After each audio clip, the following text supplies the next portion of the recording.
السلام علیکم۔ اگر ابھی تک میرے چینل کو سبسکرائب نہیں کیے تو میرے چینل سے جڑنے کے لیے میرے چینل کو سبسکرائب کریں اور ساتھ ہی ساتھ اس بیل آئیکن کو بھی دبا دیں تاکہ کوئی بھی ویڈیو اپلوڈ ہو اس کی نوٹیفیکیشن ملے سب سے پہلے۔ السلام علیکم ورحمۃ اللہ وبرکاتہ۔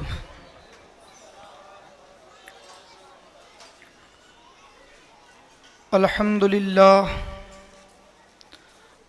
للہ الملک المنان والصلاة والسلام على سید الانس والجان وعلى آلہ واصحابہ الذین فازوا فی کل حین وآن،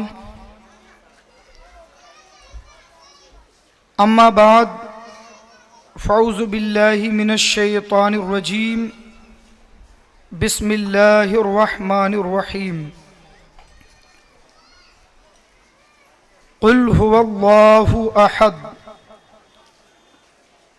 صدق اللہ مولانا العظیم وصدق رسولہ النبی الامین المعین الکریم، ونحن علی ذلک لمن الشاہدین ومن الشاکرین والحمد للہ رب العالمین۔ معزز سامعین کرام، آئیے ہم اور آپ نہایت ہی عقیدت و احترام کے ساتھ حضور صاحب لولاک فخر موجودات رحمت عالم نور مجسم جناب احمد مجتبیٰ محمد مصطفیٰ صلی اللہ تعالی علیہ وسلم کی بارگاہ اقدس میں درود و سلام کا نذرانہ پیش کریں۔ پڑھیے باواز بلند، اللہم صلی علی سیدنا و شفیعنا و نبینا و مولانا و ملیانا محمد معدن الجود والکرم وعلی آلہ و صحابہ بارک وسلم، صلاۃ و سلام علیک یا رسول اللہ، صلاۃ و سلام علیک یا حبیب اللہ۔ معزز سامعین کرام، آج کا یہ عظیم الشان پروگرام جو ہمارے اور آپ کے درمیان منعقد کیا گیا ہے،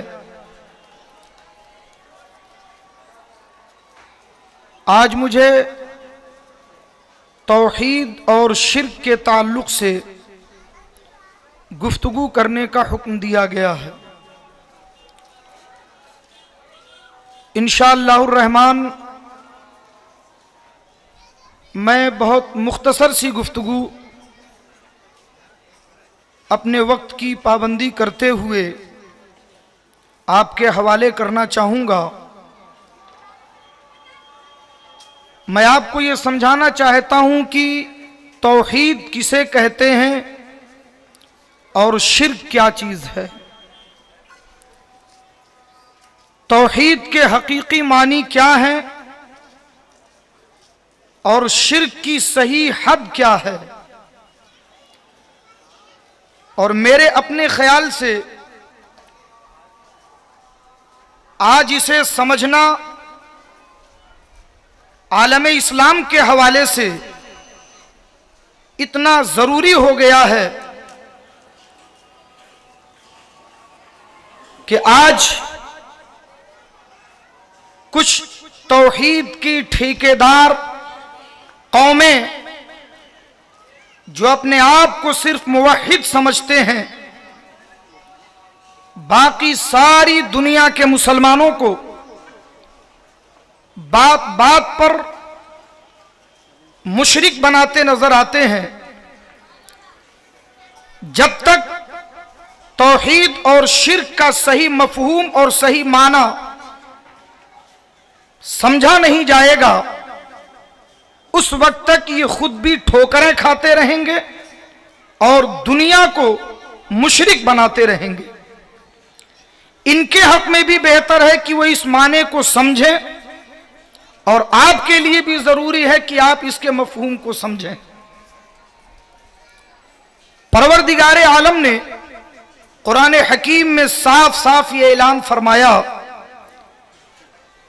ان اللہ لا یغفر ان یشرک بہ وَيَغْفِرُ مَا دُونَ ذَلِكَ لِمَن يَشَاءُ، پروردگار عالم شرک کو نہیں بخشے گا،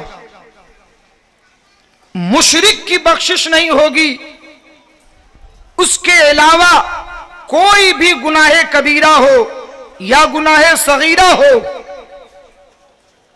اللہ تعالیٰ فرماتا وہ جسے چاہے گا بخش دے گا، لیکن مشرک کی بخشش نہیں ہوگی۔ سوال یہ ہے کہ شرک کہتے کسے ہیں؟ آج ایک طبقہ اپنے علاوہ ساری دنیا کو بات بات پر مشرک بناتا ہے، ایسا لگتا ہے کہ ان کی نظر میں شرک کے علاوہ اور کوئی فتویٰ ہے ہی نہیں۔ آئیے سب سے پہلے ہم نبی آخر الزماں جناب محمد الرسول اللہ صلی اللہ تعالی علیہ وسلم کی بارگاہ میں چلیں۔ اللہ کے نبی سید عالم صلی اللہ علیہ وسلم نے آج سے تقریباً 1400 سال پہلے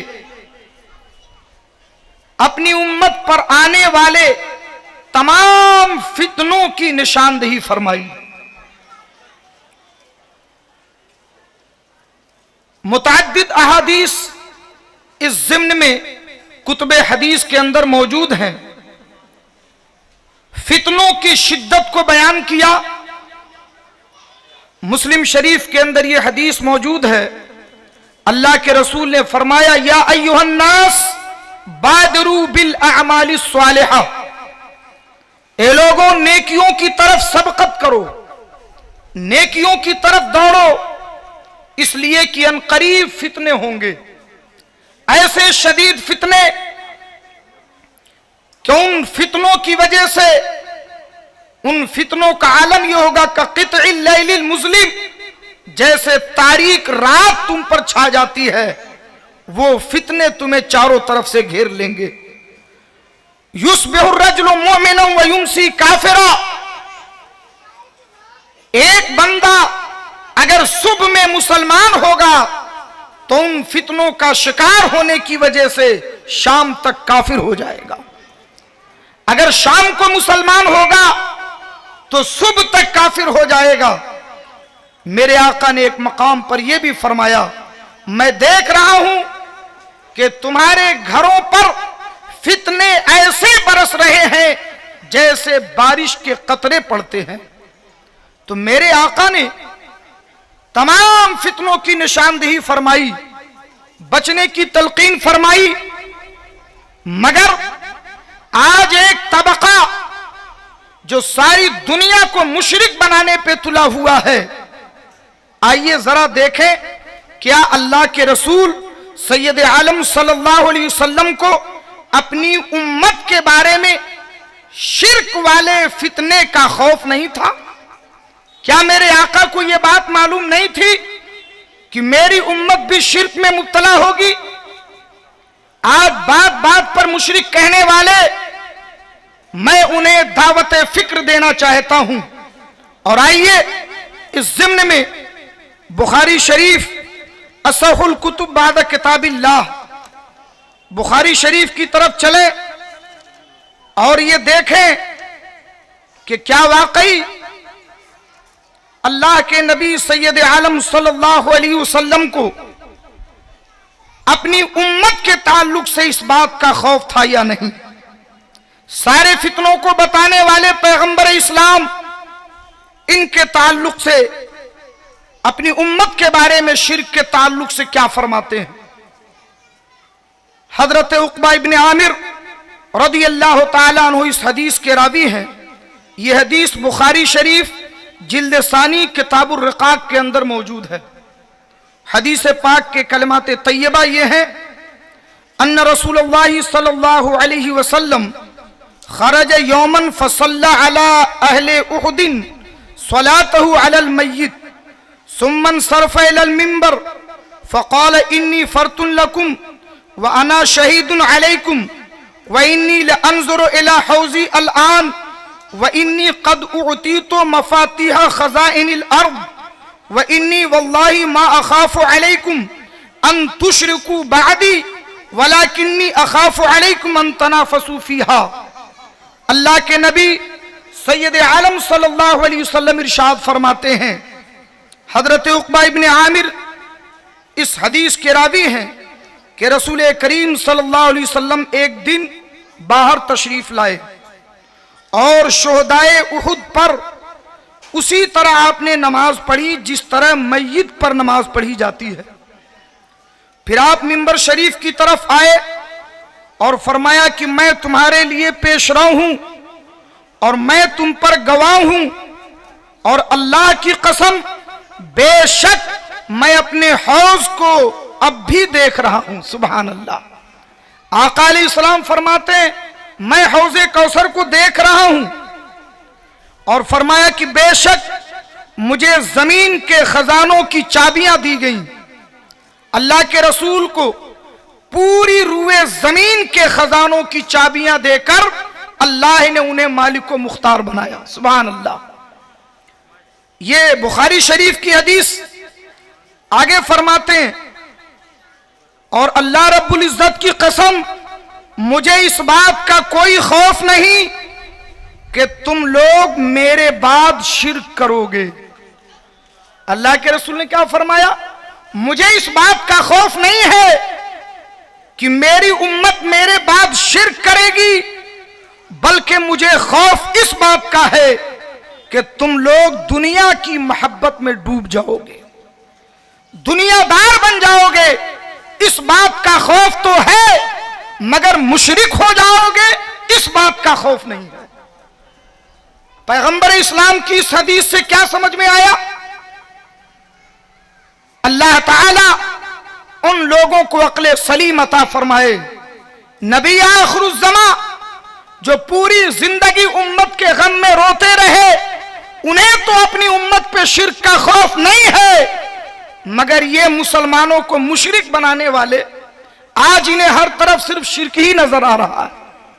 اب فیصلہ آپ کے ہاتھ میں ہے کہ ایمان نبی کی حدیث پر ہے یا آج کے ان خود ساختہ موحدین کے فتووں پر. میرے بھائیوں، میں بتانا یہ چاہتا ہوں کہ رسول کریم صلی اللہ علیہ وسلم نے فرمایا کہ مجھے اس بات کا خوف نہیں کہ تم شرک میں مبتلا ہو جاؤ گے. اب آئیے ذرا توحید اور شرک کو سمجھ لیا جائے. توحید کیا چیز ہے؟ اللہ تبارک و تعالی وحدہ لا شریک ہے، واجب الوجود ہے، معبود حقیقی ہے، وہی مستحق عبادت ہے، اس کے علاوہ کوئی عبادت کے لائق نہیں. واجب الوجود جس کا وجود ضروری ہے اور اس کا عدم محال ہے، وہ معبود حقیقی ہے، وہی مستحق عبادت ہے. یہ توحید کا مطلب ہوتا ہے. اللہ کے علاوہ کسی کی عبادت نہ کی جائے، اللہ کے علاوہ کسی کو خدا نہ مانا جائے، اللہ کے علاوہ کسی اور کو اپنا معبود نہ سمجھا جائے. یہ ہے توحید. اور شرک کسے کہتے ہیں؟ ان لوگوں کی زبان میں خود انہی کی تعریف کے حوالے سے میں آج کی یہ گفتگو آپ کے سامنے رکھنا چاہتا ہوں. یہ کہتے ہیں کہ شرک نام ہے اللہ کی ذات و صفات میں کسی کو شریک کرنا. غور کیجئے گا لفظ پہ، اللہ کی ذات میں کسی کو شریک ٹھہرانا. اس کا مطلب یہ ہوا کہ اللہ کے علاوہ کسی اور کو خدا بنا لینا، اللہ کے علاوہ کسی اور کو معبود مان لینا. یہی ہوتا ہے شرک فی الذات. اور شرک فی الصفات کا مطلب کیا ہوا؟ اللہ کی صفات میں کسی کو شریک ٹھہرانا. انہوں نے کہا کہ اللہ کی ذات و صفات میں کسی کو شریک ٹھہرانے کا نام شرک ہے. میں پوچھنا چاہتا ہوں اور پوری دنیا وہابیت کو بڑی ذمہ داری کے ساتھ چیلنج کر رہا ہوں، رب محمد کی قسم، شرک کی تم ایک تعریف کر کے دکھاؤ، اسی تعریف سے اگر تمہیں مشرک نہ ثابت کر دیا تو خدا کی قسم میں مائک پہ آنا چھوڑ دوں گا. میں بڑی ذمہ داری کے ساتھ بتا رہا ہوں. انہوں نے کہا اللہ کی ذات و صفات میں کسی کو شریک ٹھہرانا. لیکن کاش یہ اس جملے کا مطلب سمجھے ہوتے جو خود کہتے ہیں. اللہ کی صفات میں کسی کو شریک ٹھہرانا. اللہ کی صفتیں ہیں کیا؟ اللہ کی صفت قدیم ہے، اللہ کی صفت ازلی ہے، اللہ کی صفت ابدی ہے، اللہ کی صفت ذاتی ہے. اب اگر اس طریقے پر کسی مخلوق میں کوئی صفت مان لی جائے تو بے شک یہ شرک ہوگا. اور اگر صرف لفظی اور معنوی اشتراک کی بنیاد پر اللہ رب العزت کی صفت کسی مخلوق پر بول دیا جائے تو ہرگز اس کی بنیاد پر شرک نہیں ہوتا. اب انہوں نے کئی معاملے کھڑے کیے. علم غیب صرف اللہ کی صفت ہے، اسے رسول کے لیے ثابت کر دیا، شرک ہو گیا. مدد مانگنا صرف اللہ سے ہے، اولیاء سے انبیاء سے مانگ لیا، یہ شرک ہو گیا. بہت سارے مسائل لے کر کے یہ مسلمانوں کو مشرک کہتے ہیں.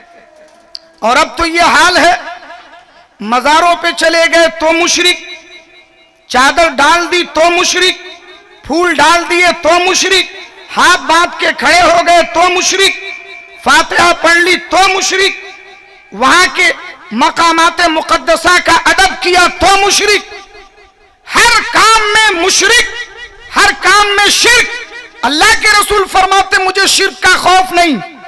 یہ پتہ نہیں کون سی قوم نکلی ہے جو سب کو مشرک بنا رہی ہے. اب آئیے میں آپ کو بتاؤں، اللہ نے خود اپنی صفتیں اپنے بندوں کو عطا کی ہیں، خود اپنی صفتیں. اب اس سلسلے میں آپ کی تھوڑی توجہ چاہوں گا. یہ دیکھیں اللہ تبارک و تعالی قرآن حکیم میں ارشاد فرماتا ہے، پارہ نمبر 11 سورہ توبہ آیت نمبر 128، لَقَدْ جَاءَكُمْ رَسُولٌ مِّنْ أَنفُسِكُمْ عَزِيزٌ عَلَيْهِ مَا عَنِتُّمْ حَرِيصٌ عَلَيْكُمْ بِالْمُؤْمِنِينَ رَءُوفٌ رَحِيمٌ. اس سے پہلے ایک آیت سن لیں. اللہ رب العزت قرآن مجید پارہ نمبر 2 سورہ بقرہ آیت نمبر 143 میں ارشاد فرماتا، ان اللہ بالناس لرؤوف الرحیم. بے شک اللہ لوگوں پہ بڑا شفیق اور مہربان ہے. یہاں پہ اللہ نے رؤوف الرحیم، اللہ رؤوف بھی ہے اللہ رحیم بھی ہے، یہ دونوں رب کی صفتیں ہیں. اب آپ دیکھیں پارہ نمبر 11 سورہ توبہ آیت نمبر 128 میں اللہ ارشاد فرماتا ہے، لَقَدْ جَاءَكُمْ رَسُولٌ مِّنْ أَنفُسِكُمْ عَزِيزٌ عَلَيْهِ مَا عَنِتُّمْ حَرِيصٌ عَلَيْكُمْ بِالْمُؤْمِنِينَ رَءُوفٌ رَحِيمٌ. بے شک تمہارے پاس تشریف لائے تم میں سے وہ رسول جن پر تمہارا مشقت میں پڑ جانا گرا ہے، تمہاری بھلائی کے نہایت چاہنے والے ہیں، مومنوں کے لیے بڑے شفیق اور رحم فرمانے والے. رؤوف الرحیم اللہ نے اپنی صفت کہا اور یہی صفت پیارے مصطفیٰ کے لیے بھی استعمال کیا. اب آپ نے کیا تعریف کی کہ اللہ کی صفت میں کسی کو شریک کرنا شرک ہے، معاذ اللہ. تو تمہارے فتوے سے خود قرآن کی اس آیت پر شرک پڑے گا کہ نہیں؟ بولو اللہ نے اپنی صفت میں رسول کو شریک کیا کہ نہیں؟ ارے بات سمجھ میں آئی؟ چلیے میں اور عام فہم طریقے پہ آپ کو سمجھا دوں. یہ بتائیے آپ اپنے آپ کو امین کہتے ہو یا نہیں؟ آپ سمیع و بصیر ہو کہ نہیں؟ سنتے ہو، دیکھتے ہو، امین ہو. اور آپ آپس میں اپنے کسی امیر کو حاکم بھی کہتے ہو، آپ مومن بھی کہتے ہو. میں پوچھنا یہ چاہتا ہوں کہ یہ صفتیں جو آپ عام بول چال میں اپنے لیے استعمال کرتے ہو، یہ ساری صفتیں قرآن میں اللہ کے لیے ہیں. اللہ نے اپنے آپ کو مومن بھی کہا،